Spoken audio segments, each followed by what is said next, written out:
When dealing with fault current ratings of breakers applicable to panel boards, it's crucial to consult the relevant sections of the National Electrical Code, Underwriters Laboratories Standards, and Institute of Electrical and Electronics Engineers Standards. Let's break down some key code references. Firstly, National Electrical Code Section 240.83 states that a short-circuit current rating of the panel board shall not be less than the sum of the short-circuit current ratings of the circuit breakers installed in the panel board. This means you must ensure the panel board's capacity to withstand short-circuit currents is adequate for all the breakers it houses. This is a fundamental safety requirement. Secondly, Underwriters Laboratories Standard 67. Section 16.8 echoes this principle. It states that the short-circuit current rating of a panel board shall be based on the sum of the short-circuit current ratings of its branch circuit breakers. So, both the NEC and UL emphasize the importance of summing the individual breaker ratings to determine the overall panel board rating requirement.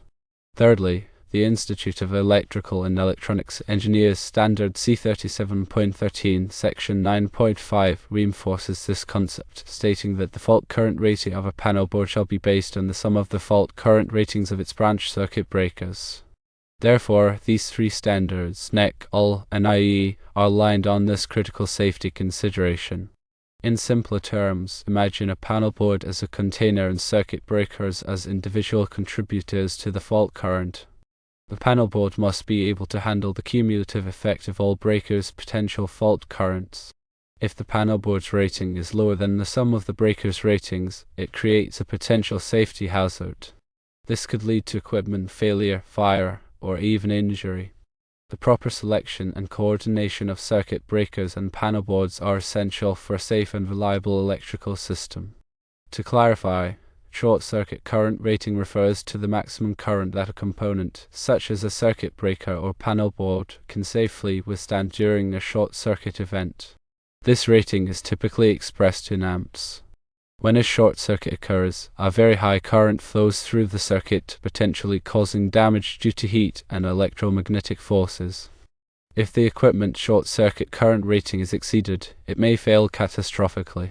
It is vital that the short-circuit current rating of all components in an electrical system is greater than the available fault current at that point in the system. This ensures that the equipment can safely interrupt the fault current without causing damage or creating a safety hazard. Moreover, the available fault current is the maximum current that a power source can deliver to a fault. This current is determined by the impedance of the power source and the impedance of the circuit up to the point of the fault. Electrical engineers perform short-circuit studies to calculate the available fault current at various points in an electrical system. These studies are essential for selecting appropriately rated equipment and ensuring the safety and reliability of the system. Also, understanding the difference between interrupting rating and withstand rating is important. The interrupting rating of a circuit breaker is the maximum short-circuit current that the breaker can safely interrupt. The withstand rating of a panel board is the maximum short-circuit current that the panel board can withstand without being damaged. Both of these ratings must be greater than the available fault current. Furthermore, consider the impact of conductor impedance on available fault current. The impedance of conductors, such as wires and cables, limits the amount of current that can flow during a short circuit. Longer conductors and smaller conductors have higher impedance, which reduces the available fault current. This is why it is important to consider the length and size of conductors when performing short-circuit studies. Another aspect to keep in mind is the coordination of circuit breakers. Circuit breaker coordination ensures that the circuit breaker closest to the fault trips first, minimizing the impact of the fault on the rest of the system. This is achieved by selecting circuit breakers with different time current characteristics. The circuit breaker closest to the fault should have a faster tripping time than the circuit breakers upstream. Proper coordination helps to prevent nuisance tripping and ensures that the electrical system remains operational during a fault. Additionally, the NEC provides guidance on circuit breaker coordination in Article 240. The NEC also requires that electrical systems be designed and installed in a workmanlike manner. This means that the installation must be neat, clean, and free from hazards. All electrical equipment must be installed according to the manufacturer's instructions and the NEC requirements. Furthermore, regular maintenance of electrical equipment is essential for ensuring its continued safe and reliable operation. Maintenance should include periodic inspections, testing, and cleaning. Circuit breakers should be tested regularly to verify their proper operation. Panelboard should be inspected for signs of damage or corrosion. Loose connections should be tightened. In addition to the NEC, IEEE, and IEEE standards, there may be local codes and regulations that apply to electrical installations. It is important to check with the local authorities to determine the applicable requirements. Local codes may be more stringent than the national codes. They may also address specific local conditions, such as high wind or seismic activity. To summarize, designing and installing a safe and reliable electrical system requires a thorough understanding of the NEC, UL standards, IEEE standards, and local codes. It also requires careful consideration of the available fault current, the interrupting rating of circuit breakers, the withstand rating of panelboards, conductor impedance, and circuit breaker coordination. By following these guidelines, you can help to ensure the safety of people and property. Finally, let's cover some best practices for panelboard installations. Firstly, always ensure that the panelboard is properly grounded. Grounding provides a low impedance path for fault current to flow back to the source, which helps to trip the circuit breaker and clear the fault. Secondly, use appropriately sized conductors for all branch circuits. Undersized conductors can overheat and cause a fire.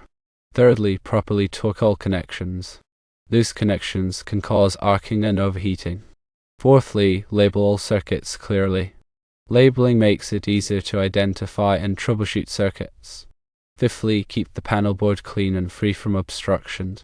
Obstructions can prevent proper ventilation and cause overheating. Sixthly, do not overload circuits. Overloading can cause the circuit breaker to trip frequently and can damage equipment. Seventhly, regularly inspect the panelboard for signs of damage or corrosion. Damaged or corroded components should be replaced immediately. Eighthly, use only listed and labeled equipment. Listed and labeled equipment has been tested and certified by a recognized testing laboratory. Ninthly, follow the manufacturer's instructions for installation and maintenance. Tenthly, use a qualified electrician for all electrical work. A qualified electrician has the knowledge and experience to perform electrical work safely and correctly. These guidelines, while not exhaustive, represent a solid foundation for understanding and applying the code requirements for fault current ratings in panelboards. Always consult the latest editions of the NEC, UL standards, and IEEE standards for the most up-to-date information. Remember that electrical safety is paramount, and adherence to these codes and standards is essential for protecting people and property from electrical hazards. Proper planning and execution of electrical installations coupled with regular maintenance contribute significantly to a safe and reliable electrical system. Ignoring these guidelines can lead to serious consequences, including equipment damage, fire, and injury or death. Therefore, treat electrical work with the respect and attention it deserves. By ensuring a safe and reliable electrical system, you're providing a safe environment for everyone. Let's dig into some common scenarios. Imagine a situation where a panelboard is fed from a transformer. The transformer's impedance plays a crucial role in determining the available fault current at the panelboard. A lower transformer impedance results in a higher available fault current, meaning the panelboard and its breakers must have a high short-circuit current rating to handle the potential fault. Another common scenario involves motor loads. Motors can contribute significantly to the available fault current during a fault condition. The motor's contribution must be factored into the short-circuit study to ensure that the equipment is adequately rated. Also consider the impact of power factor correction capacitors. Capacitors can increase the available fault current, especially in industrial facilities. When capacitors are present, a more detailed short-circuit study is required to accurately determine the available fault current. Furthermore, when dealing with multiple panelboards in a system, the short-circuit current rating requirements must be evaluated at each panelboard. The available fault current will vary depending on the location of the panel board and the impedance of the upstream equipment. In addition to the calculations, proper documentation is essential. Maintain accurate records of the short circuit study, the equipment ratings, and the installation details. This documentation will be helpful for future maintenance and troubleshooting. Also, consider arc flash hazards when evaluating panel board safety. Arc flash is a dangerous phenomenon that can occur during a short circuit. Arc flash can cause severe burns, blindness, and even death. An arc flash study should be performed to determine the arc flash hazard levels and to select appropriate personal protective equipment. Moreover, the NEC requires arc flash labeling on electrical equipment. The label must provide information about the arc flash hazard, including the incident energy, the working distance, and the required personal protective equipment. Regular training on electrical safety is essential for all personnel who work on or near electrical equipment.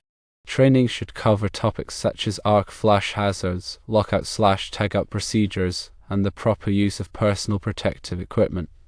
Electrical safety is a shared responsibility. Everyone who works on or near electrical equipment must be aware of the hazards and take steps to protect themselves and others. Regular safety meetings and toolbox talks can help to reinforce electrical safety practices. In addition to the technical aspects, consider the human factors that can contribute to electrical accidents. Fatigue, stress, and complacency can all increase the risk of errors. Encourage a culture of safety where workers feel comfortable speaking up if they have concerns about electrical safety. Finally, remember that electrical codes and standards are constantly evolving. Stay up to date on the latest changes and revisions. Attend industry conferences and workshops to learn about new technologies and best practices. By staying informed, you can help to ensure that your electrical systems are safe, reliable, and compliant with the latest requirements. The key is to adopt a holistic approach to electrical safety that considers all aspects of the electrical system, from design and installation to maintenance and training. By doing so, you can minimize the risk of electrical accidents and protect people and property from harm. Continuous improvement is essential.